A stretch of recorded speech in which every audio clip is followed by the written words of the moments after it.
നിങ്ങളുടെ ഫേവറേറ്റ് സീരിയലുകൾ ടിവിയിൽ വരുന്നതിന് മുൻപേ സൺ നെക്സ്റ്റ് ആപ്പിൽ കാണാം. ഇനി എല്ലാവർക്കും മുൻപേ കാണൂ.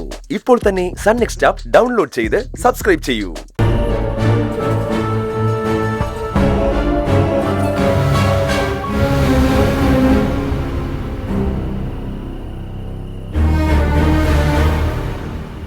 അക്കുചേട്ടാ, എന്താ ഈ ആലോചിക്കുന്നത്? ഞാൻ ശ്രേയയെക്കുറിച്ച് ആലോചിച്ച. ശ്രേയയെക്കുറിച്ചോ? എന്ന് വെച്ചാ പൂജയ്ക്ക് ശ്രേയയെ ക്ഷണിക്കണമായിരുന്നു എന്നൊരു സംശയം. അതിനെന്താ അക്കുചേട്ടാ, ശ്രേയ പൂജയ്ക്ക് ഇവിടെ വന്നാല് നിങ്ങൾ തമ്മിലുള്ള പ്രശ്നങ്ങളെല്ലാം തീരില്ലേ?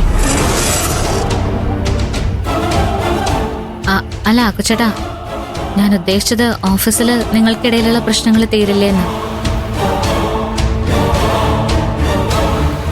ശ്രേയ ഇവിടെ വന്നാലും പ്രശ്നങ്ങൾ കൂടുമെന്നല്ലാതെ കുറയുമെന്ന് എനിക്ക് തോന്നുന്നില്ല. അതെന്താ? അത് ശ്രേയ ഇപ്പൊ പഴയ ശ്രേയല്ല. എന്ത് പറഞ്ഞാലും മനസ്സിലാവാതെ വെറുതെ ദേഷ്യപ്പെട്ടുകൊണ്ടിരിക്കും. ചീഫ് എഞ്ചിനീയറുടെ അധികാരവും അഹങ്കാരവും നല്ലതുപോലെ ഉണ്ട് അവൾക്ക്. ഇനി ഒരിക്കലും അവള് പഴയ ശ്രേയ ആവില്ല. എന്തുകൊണ്ടാവില്ല?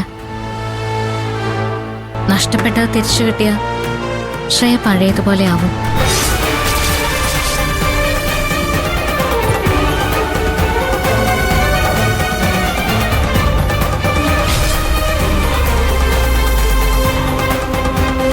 നീ എന്താ പറഞ്ഞത് കാപ്പത്തി?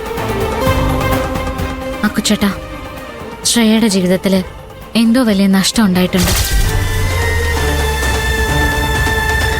അതുകൊണ്ട് അവളിങ്ങനെ മാറിപ്പോയത്.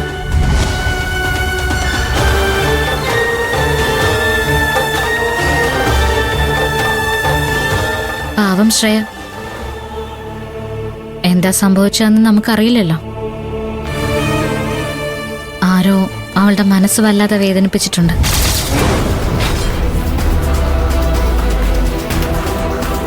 അതെന്താണെന്ന് മനസ്സിലാക്കി ഒരു പരിഹാരം കണ്ടെത്തിയാൽ ശ്രേയയുടെ സ്വഭാവത്തിലും ജീവിതത്തിലും മാറ്റം വരും. അക്കുചേട്ടന്റെ ബെസ്റ്റ് ഫ്രണ്ട് അല്ലേ ശ്രേയ? അവൾക്ക് എന്താ സംഭവിച്ചതെന്ന് അക്കുചേട്ടൻ അറിയില്ലേ?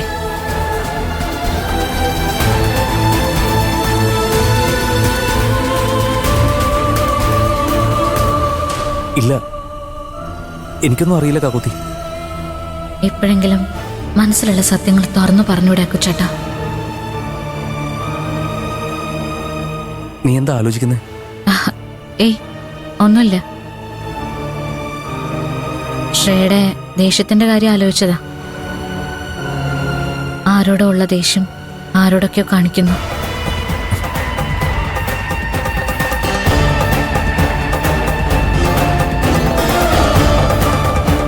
ശ്രേയ പൂജടന്ന് വരുന്ന അക്കുചേട്ടൻ പ്രതീക്ഷിക്കുന്നുണ്ടോ?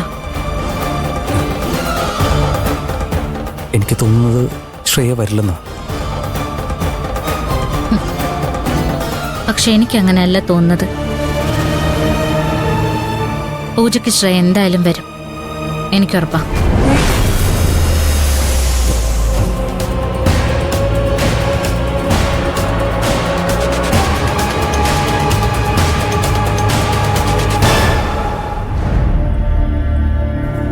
മമ്മിക്ക് അങ്ങനെ തോന്നിന്ന് വെച്ച് ഞാൻ എന്ത് ചെയ്യാനാ?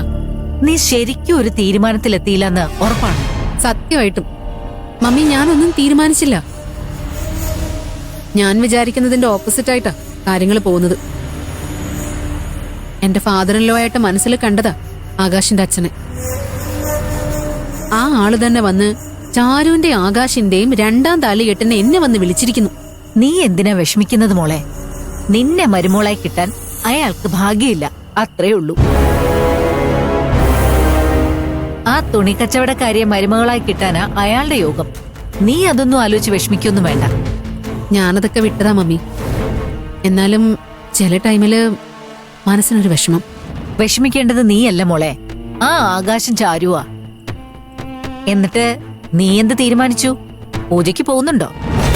ഒന്നും തീരുമാനിച്ചിട്ടില്ല മമ്മി. നീ ഇരിക്കേണ്ട സ്ഥാനത്തെ ആ തുണിക്കച്ചവടക്കാരി ഇരിക്കുന്നത് കാണാൻ നീ പോവണ്ട. ഇല്ല മമ്മി, എനിക്ക് പോണം. ഞാൻ ആ വീട്ടിൽ ചെന്ന് കേറുമ്പോ തന്നെ ഒരു ഭൂകമ്പം ഉണ്ടാവണം. ആ ചാരുവിന്റെ കണ്ണീരെനിക്ക് കാണണം. നീ എന്താ ചെയ്യാൻ പോകുന്നത്? ചെയ്യാൻ പോകുന്ന കാര്യം പറഞ്ഞറിയിക്കുന്നതിലും നല്ലതേ കണ്ടറിയുന്നതല്ലേ മമ്മി. എന്ത് ചെയ്യുമ്പോഴും പല പ്രാവശ്യം ചിന്തിച്ച് കൃത്യമായി ചെയ്യണം.